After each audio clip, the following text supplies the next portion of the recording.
This is a horror podcast, and as a result, it will have some horror in it. You may find that horror too disturbing. Don't worry, this ride is one you can get off at any time. Just press stop if it's getting to you.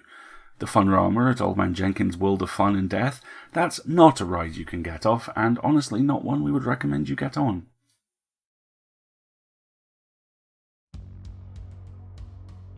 PseudoPod, episode 809 for May 6, 2022. A Pearl as Red as Sin by R.A. Busby. I am your host, Caitlin Zavanovich. Normally, I'm an assistant editor over at Podcastle, but every now and again I'm able to escape the dragon and come dwell in the dark with you all at PseudoPod.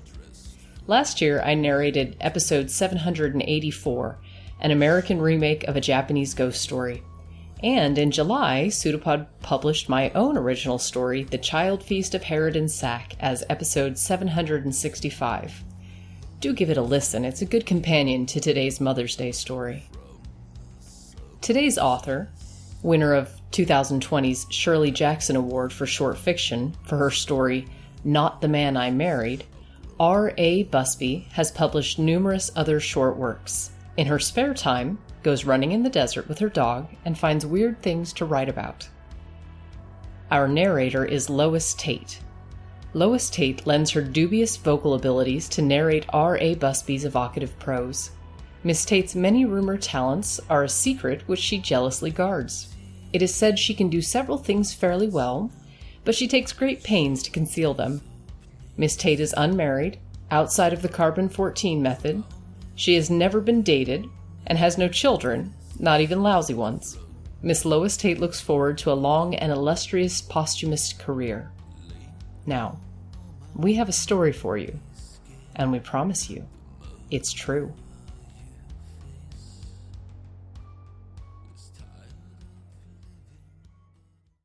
A Pearl as Red as Sin by R.A. Busby. Narrated by Lois Tate.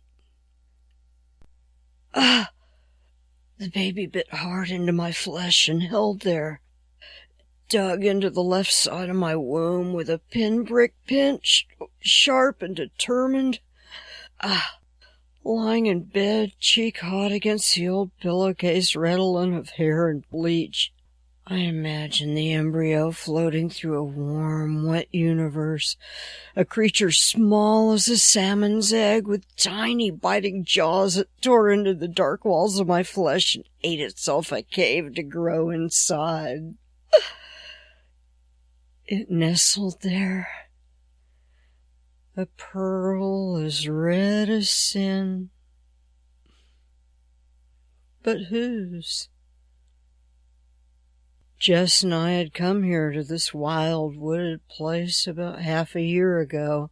I'd grown up where the desert runs in an ancient, wrinkled playa all the way to limestone mountains, stark and gray as a curse. The only green came from creosote bushes that suck the water from the dry earth so that nothing grows around them. And the leaves smell just like rain. But a few months into our almost marriage, Jess got an itch to move back to West Virginia to be with his people. That was ironic. He'd come out in the desert to be away from his people. Hell, Vegas was the farthest away he could live and still afford the rent. By that point, though, that COVID had struck and folks were unemployed. Home with his brothers Mike and Grady, Jess explained he could pick up jobs where an extra hand was always needed. Construction, landscape, road crew, that sort of thing. What could I say? When Jess first met me, I was squeaking by in a shitty studio in a truck town near Vegas and knew I wasn't going anywhere. I'd been 3 credits short of an associate degree when Daddy got cancer. And the mercy was that it was fatal. There'd be no hand-wringing about spending his savings on chemo. Daddy saved it all for hospice. In the meantime, his help would be on me. I first noticed Jess when I stopped in at Gibby's one day after work for a beer, and he ambled up to the bar. I had a devilish grin and long hair, tousled and gold red like turmeric. Thumbs hooked inside his waistband, fingers framing whatever lay below. "So," he asked, "what is it you do?" For a moment I toyed with my straw. I'm an esthetician." Jess gave a half-smile that was almost a laugh, and I saw one tooth was nicked a little in the corner. He said, "What the hell's an esthetician?" I explained estheticians did skincare, laser treatments, hair removal. He smiled a little wider. "I gotcha," he said. "Fancy word for a pussy groomer." "Yeah, I know what you're thinking. And you're right." Oh, but for the moment he did put things from my mind. The job, the degree I'd never get, the powdery sand drifting in eddies along the chain-link fence. The blowing sides of the windowsills were always gritty. The hateful glare from the bone-tailed pit bull chained in the neighbor's backyard. The gold poison needles of the cholla. The high, sweet stink of decay in the house where my father lay dying. So yeah, between the fingers and the tassels and the nick-toothed smile, just put things from my mind just fine. And before long, he and I were talking about marriage. Or at least I was. No big affair, a justice of the peace, my dad to give me away. That's all I asked. But asking ain't getting. As it turned out, Daddy never got to spend his money on hospice. He died before the COVID hit. Walking to his door after work on that cold December day, I simply knew. Between one step and another, really. The air around fell still, and no bird sang beneath the white pearl sky. My key was halfway in his lock. Breathing too hard, I yanked it out, letting the moment before opening that door just spin out and breathe. In some college course I'd taken once, the professor had mentioned this experiment with a cat in a box. The cat, she explained, was both alive and dead. You couldn't be sure until you opened the lid and made it happen this way or that. At the time, this had seemed like obvious bullshit. The cat was dead or it wasn't. That was all.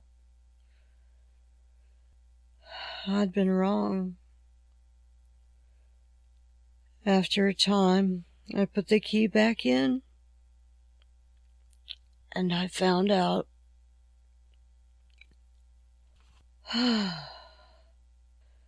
After the funeral, there wasn't much left, but there'd not been much to begin with. What there was, I socked away in the empty chock-full-of-nuts can where Daddy kept his grocery money. I put it on the back of my shelf. Now, there was just me and Jess. And when our wedding day came, I guess I'd be walking down the aisle all alone. Alone. That was truer than I knew. Maybe it was the grief of those times, but I have to say, it took me too long to figure out that just like nothing more than to put some kind of daylight between me and the people I loved. I didn't have much family left other than my cousin Tracy, but I did have friends. But within a year or so, those ties would all be gone.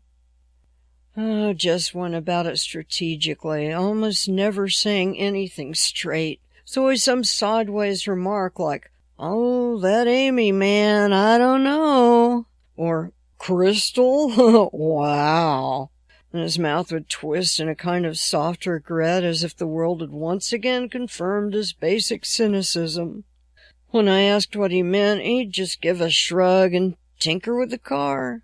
And there I'd be, standing alone in the house, wondering just what I'd miss seeing in Amy or Crystal.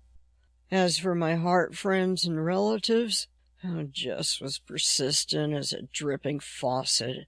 He turned from a show about a McMansion bottle blonde and asked if she didn't look like my cousin. You know, the one who does those coddled cook things, he'd say, where she pretends to invite you to a party just so you'll buy a frying pan and she gets a commission. Jess kept nibbling away, little bits here, little bites there, until he got what he wanted. And that's how I was pretty sure, despite its strange conception, that this baby might be his. The nibbling, you know. Ah, every child's a changeling, Jess's mother remarked the first time I met her. Oh, they might have their daddy's eyes, but they're changelings all the same. Trust me. I did. I hadn't expected to like Mama.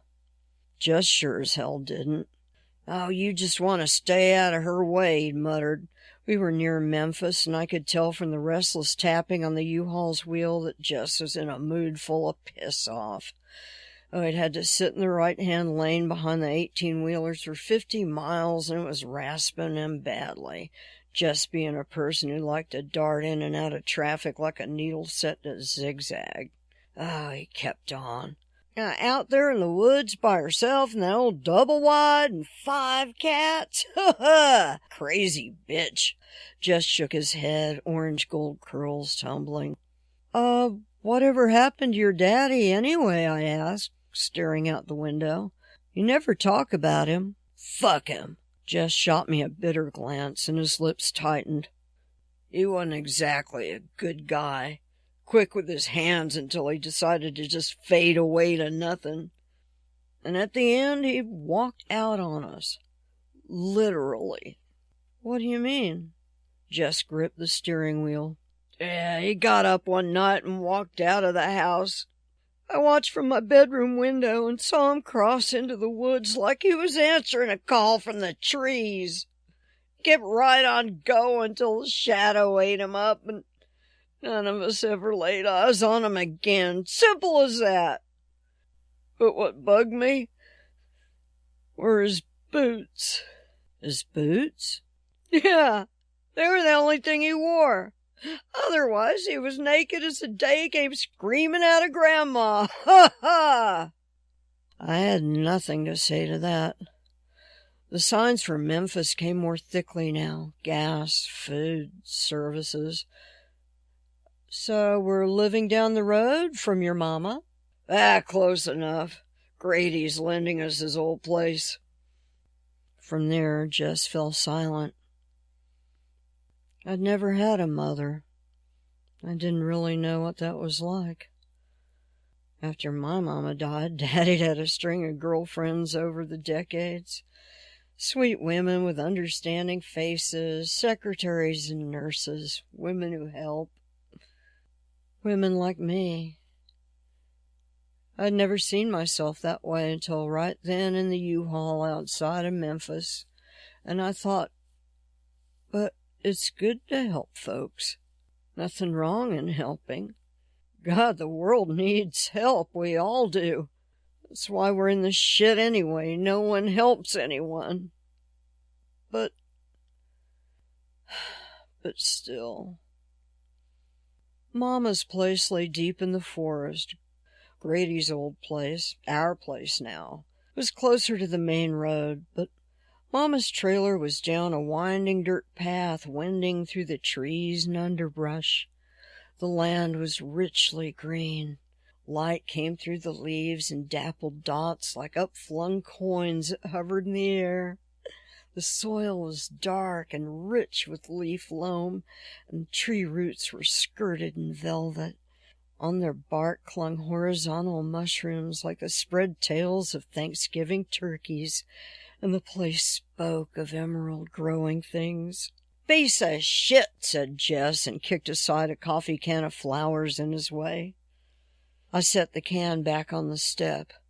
Beside the screen sat a broad gray rock, flat as an ironing board, and on it leaned a grocery bag with peaches from the tree, wilting leaves still clinging to the stems. The interior door opened on a woman with long silver hair and spotted leather skin stretched over bones. From her hands dangled a tangled vine covered with fruit that resembled lantana, but probably wasn't. "Well," she said through the mesh, "look what the cat dragged in." "Glad to see you too, Ma," muttered Jess. She paused there a moment, considering. For a second I figured she'd close the door on us, but then her eyes, faded gray and gimlet sharp, stared into mine. Into me. Mama gave a nod. "Well, you coming in? Enter of your own free will, as they say," she said, opening the rusty screen, and there we were. On the way, I grabbed the fruit bag. "Oh, I found these by your door," I explained. She peered over the half-glasses she wore. "Ah, a gift," said Mama after a moment. "For some help. Just put it on the counter there." After that, my feet found their way to Mama's more than I'd have thought. The forest called, and all that summer I longed to plunge my head inside that verdant tunnel and run for miles and miles to feel the earth spring up and breathe in air so green. In that sweet hypnotic rhythm, time ceased to tick, and the world was not a separate thing. The path ran through the wood, and no matter what, the forest found a way to wind me through trees, asleep in a morning mist, until I stood at Mama's porch, and she was there inside. And always when I arrived, I'd find things outside her door. A stack of bloody butcher ears in summer, gala apples, jellies glowing in the sunlight. In early autumn, a tiny corn dolly sitting by herself, faceless head peeping from underneath a green husk bonnet. At first, the rock on Mama's porch had looked to me like an ironing board. Now it felt like something older and darker, a place of offering, of gifts. We'd go into the forest, Mama and I, starting on the track behind the trailer that wound past a tamped-down circle in the grass and a car part pile on which a white cat lounged. Though we always walked to the right, I noticed there was a left-hand path, more overgrown, feeding farther into the vale. "His daddy went that way," came the unbidden thought. "Now," Mama told me one September, "we're sang hunting. Head into that patch, Jenny." She wagged a thin finger at a leggy outcropping. "Go on." She nodded. Isn't that poison ivy?" Mama snorted. "Don't you remember that old saw about leaves of 3? They all look like leaves of 3. Then learn to count to 5, Mama said, and handed me a stick. We dug till the earth fell away. Reaching into the ground, she pulled out a small brown root in the shape of a man. "Ooh, this boy has himself a pecker." Mama chuckled, pointing at the place where a smaller root stuck out at a junction. "Ooh, that'll fetch good money." Mama and I worked a while at digging sang, and at last I asked, "Who leaves those things at your door, anyway, those gifts?" She paused, tugging on a long, thin runner gently as if it were an umbilical cord. "Oh, women I help." "But what do you do?" With a grunt, Mama poked at the dirt with her stick. "I get 'em what they need," she answered. "Or I try, so long as it hurts no one. They come to me, and together we ask." Thinking about Daddy and Jess, I said bitterly, "Asking ain't getting. Getting what you want isn't always so good." Mama's hands brushed down her jeans, leaving a dark earth trail across her thighs. "Oh, so you figured that out? About time. But I didn't say getting what you want, girl. I said getting what you need. And you often do get that. Just not the way you imagined, but you get it.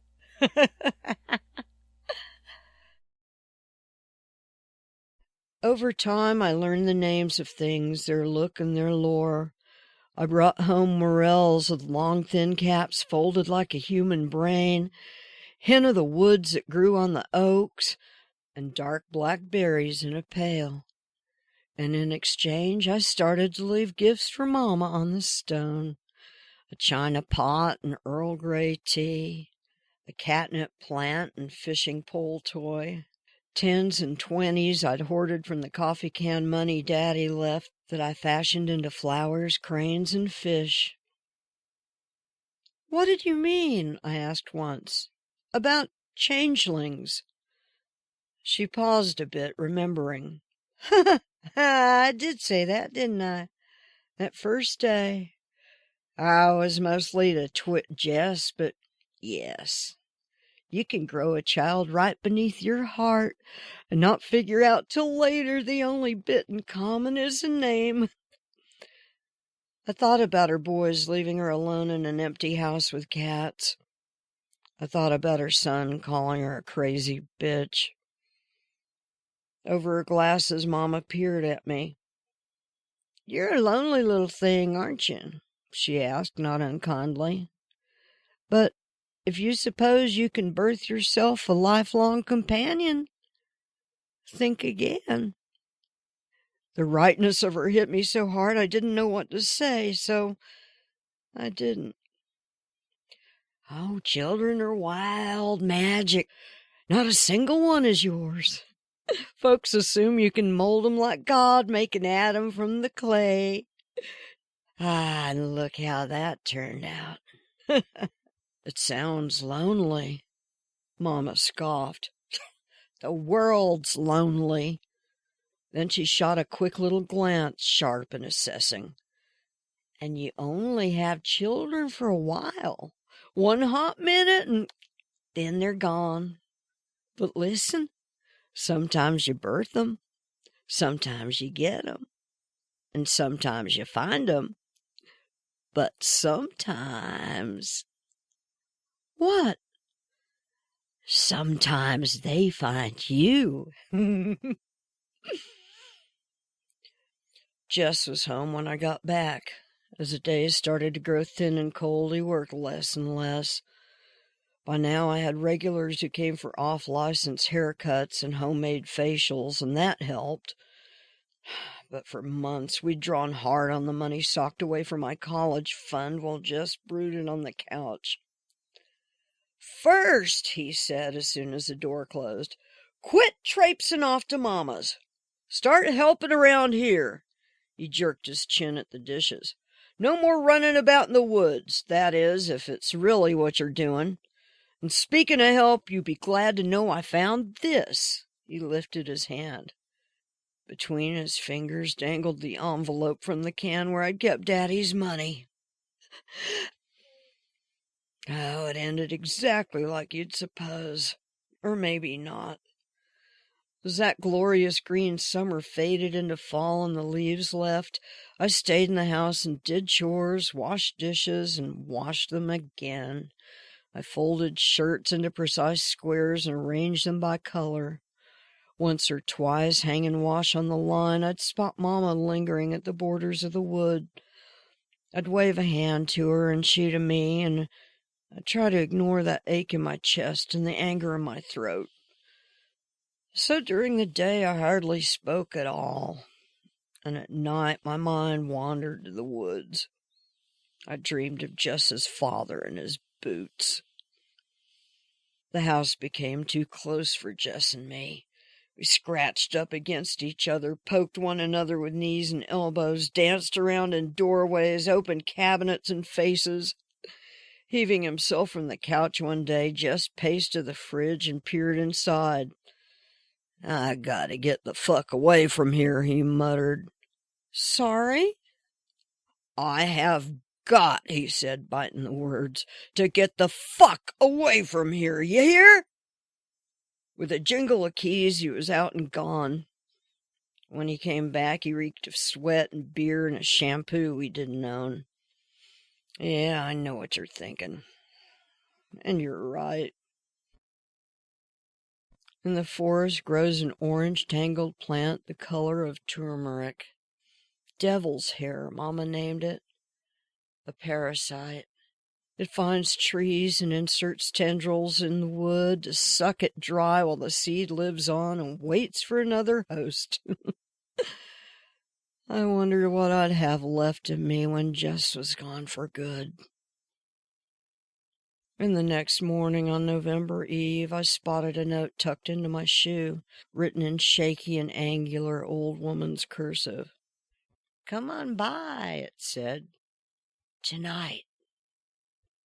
Outside, the air was crisp as an apple.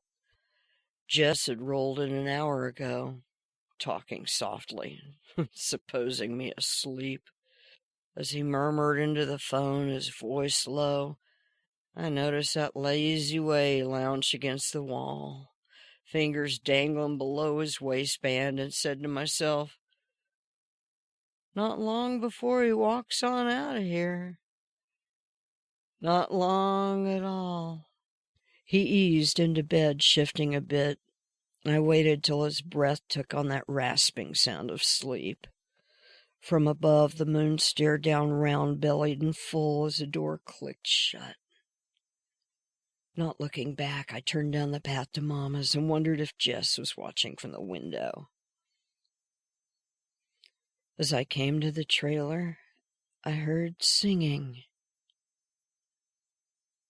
A circle of women had gathered in the field, that tamped-down spot I'd noticed in the dark and looming trees. Together they stood, hands lifted to the moon. I recognized a few. I'd styled their hair. The women wore it loose now, flowing down to their butt splits, for each one was Mother Bear and damn the autumn cold. And as I froze in place, I saw them reach to the sky and heard them call out the names of their need, and the cry was taken up and passed around until it became the need of them all. Oh, Mama saw me. It was dark, and I'd drawn behind the pile of rusty parts where the white cat always sat in the sun patch, but Mama's eyes fixed on mine all the same. I froze like a deer at a cracked stick, for I'd no idea what they'd do, these mother women with their wild long hair. Eat me? Welcome me in? Or both? I held my breath in that suspended time, and in my head I heard Mama ask me, plain as dirt, "You coming?" They welcomed me in. I raised my hands and called out what I needed. "Shh," I whispered to Jess when I eased back into bed. My breast pressed against his back, my nipples tight and cruel. I rolled him over, felt below. He came mostly awake and murmured assent, arching to the dark, indifferent sky. "Your skin is cold," said Jess, but then found himself occupied by other things. I was cold. So cold. I warmed up soon. In college, this professor, not the cat one, made an offhand remark that stuck. "Maternity," the professor said, "can be proven by evidence of the senses. Paternity, though? We're never so sure about that." This struck me as funny at the time and still does. When you see a baby head framed by the taut diamond of a woman's vagina, there's not much doubt it's coming out from her. But who put it in there to begin with? That's somewhat less than clear. Jess wandered off when I was 4 months pregnant. Ever since that night, Oh, he'd found reasons to stay late and leave early. A job, he said, or some appointment. I let him walk away. There was less and less of him each passing day, like he was fading. One afternoon, I found Grady sitting uncomfortably on the porch steps, twisting a worn snapback cap and looking like a kicked dog. Jess had taken up with an old girlfriend, Grady said, from high school. Lived out in Bolivar. They'd been off and on for a long old time. Well, uttered Grady, trying not to look at my belly. Not like you were married or nothing. I did indeed know what to say to that, but I didn't. So, I said instead, you'll be wanting your house back, huh? Grady stared at the ground, plump cheeks red in the thin daylight. Well, he said, I suppose, yeah. No real rush. I guess you'll go back home? I guess so, I said, and let that spin out in the silence. I did go home. In Mama's field, I got myself a small used trailer and put it where she wanted, by the woods. You'll like it there, said Mama. And I did. From time to time, Mama ate supper at my place or hers, or we played cards with her friend Mary Lou, whose eyebrows were drawn with brown pencil, or hung out with other women from the group. Passing each other at a park, a church social, or on the police station sidewalk selling bake sale cookies, we'd simply smile and nod. And once a month, we'd gather in the field beneath the moon. As the wheel of the year turned, I waxed and grew until my belly swelled like a second moon itself, all round and white. Mama lay hands on my bulge and probed. Feels like a girl. 'Bout damn time, she sniffed and shooed the cat from the couch so I could sit down, my legs splayed out to make room. The funny thing about having a daughter is this. Before she's born, she's got all the eggs she'll ever have. Those eggs might drop during her period, grow into a child, or just stay put. But no matter what, before that daughter's born, her eggs are there. So while I carried her, I carried half my grandchild. And when my mother was pregnant with me, my child was inside her, at least my half. I imagined us, grandmother, mother, and child, nested inside each other like Russian dolls, each coming into the world through that taut diamond door. And one dark night, she came. All that day I'd cranked around the house, logy and restless, a child rising and dropping like a bowling ball in thick water. The moon rose above us, fat and bright in the field, and the women gathered and sang. With a sudden clutch, something inside heaved and shifted down.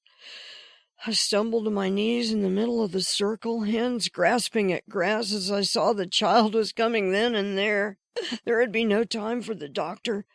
My back bent like a bow, and she pressed hard to get out. All that week the bones of my pelvis had crunched and wiggled around, jangly and jury-rigged as if held in place with spit and bubble gum. Well, naturally, said Mama, pointing to her crotch. There's no bone joining things down there, only tough tendon that gets soft when the babies do. With Jess, I walked around like those thumb puppet toys where you push the base and the elastic holding them up goes slack and they tumble down in pieces just like that. Drawing in a breath, I sensed the women clustering around, telling me to breathe, and with a shock, I remembered, I saw it, them, that thing in the forest, the first time. That night, when I'd raised my hands to the sky and called my need, the women passed a cup from hand to hand and drank. And when the vessel came to me, Mama touched my wrist and said, "You sure you wanna? You don't have to, you know. This ain't Kool-Aid. It wears off quickly enough, and no hangover, but until then, you'll feel like flying." I nodded and took it. When I raised the cup to my lips, I tasted fresh hexwort rank with a scent like semen. And then the song was all around me and inside me, and then there was a space, and above, dark tree spears pierced the stars.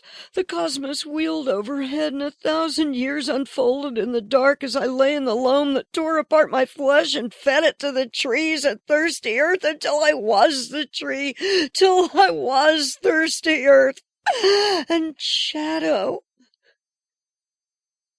Long eons later, I half rose, gripping ground for balance.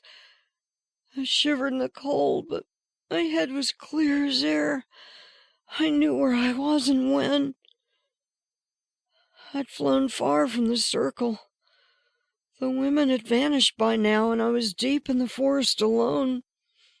Through the trees glowed the little kitchen light over the sink in Mama's trailer, but it seemed far away, set in an unfamiliar wrong angle.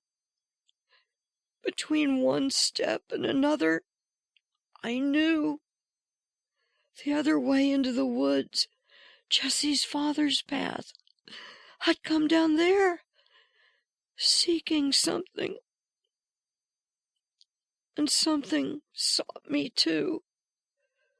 As I tottered to my feet, I heard it move, the dark thing in the woods. The air grew thicker, sultry, and close as it does in dreams when you try to run. My feet tangling and stubbing in the roots that clustered like conspirators trying to drag me down. And all the while the thing was watching me. It's watching me. It's... Snap! A stick crack. A brush of a branch. Low, nearly inaudible. A murmur came like a chant arising from the ground. A growl. In the back of my throat, I tasted blood and the electric black-brown tang of musk. I wheeled around trying to find an escape, but the presence was everywhere, above me and around, behind and before. And then it blotted out the stars. I turned and saw.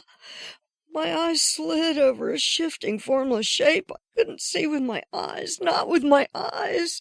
Crude, fleshy balls. But, oh... good God, I saw it with my mind, with my blood, with some ancient sense. I saw it not with eyes, and I could only think, so many, oh, there are so many, not one, but many, many, many. Oh, they were old as earth and older.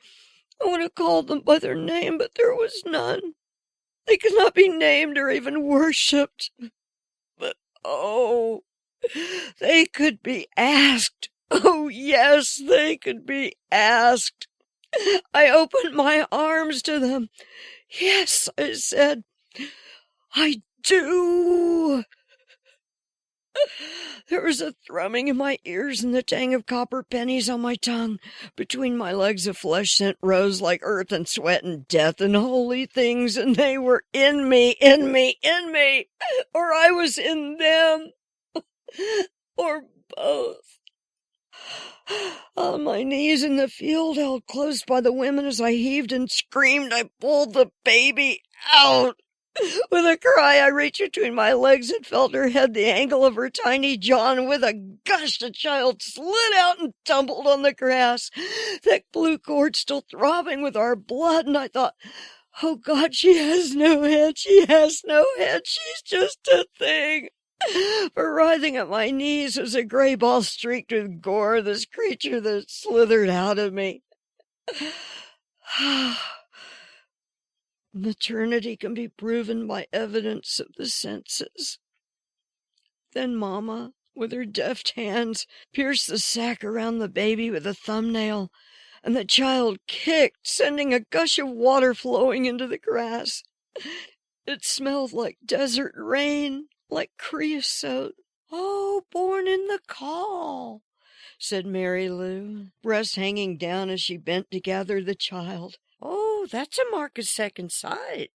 Peering between the baby's legs, Mary Lou proclaimed, A girl for her and all of us. She elbowed Mama. About damn time, don't you think? Can't say I didn't try, said Mama with a shrug. Someone had taken the old crocheted afghan from the couch and wrapped it over my shoulders as they handed her to me. The child lay at my breast, nibbling my nipple with her tiny gums, and wearily I looked at her. Who is she? I said, only half aware. And Mama grasped my hand. Why, she said, she's what you need. She's yours. And then she added, for a while. Just then the child unlatched, the weak and early milk dribbling down her chin, and smiled to see me. Her mouth was filled with tiny golden pinpricks, sharp, tight clusters that grew along the ridges of her jaw like cholla thorns in place of human teeth. I breathed in the desert smell of her, so strange, so marvelous, and brought her closer to my heart. She was mine, this child, this gift, for a while at least. In the moonlight, I could see her 2 eyes staring into mine, into me. My daughter's eyes were silver, like the moon. Mama, she said, tiny lips moving. Mama.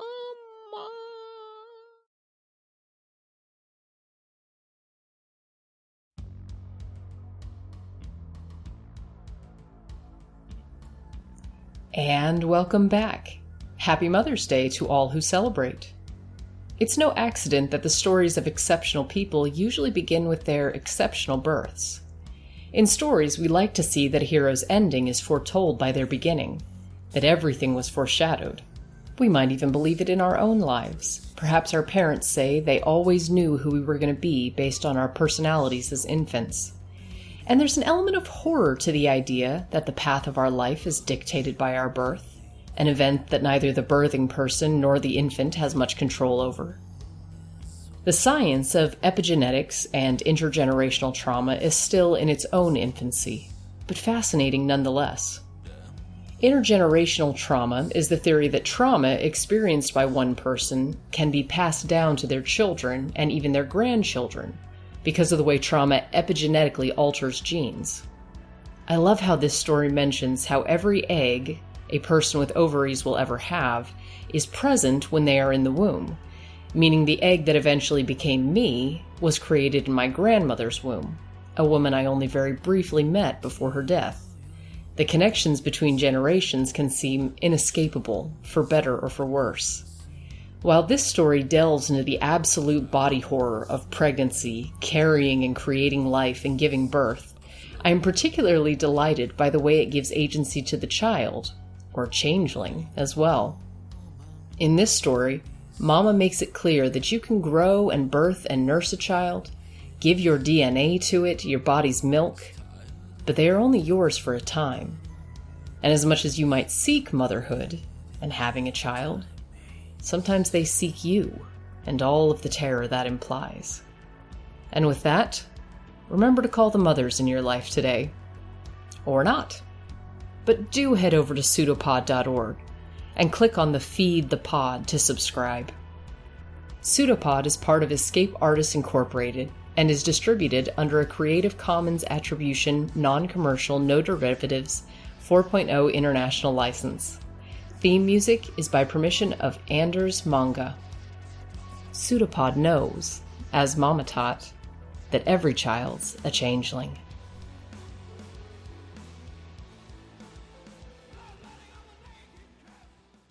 It's a pseudopod. It's a big foot. It's all about podcasts these days.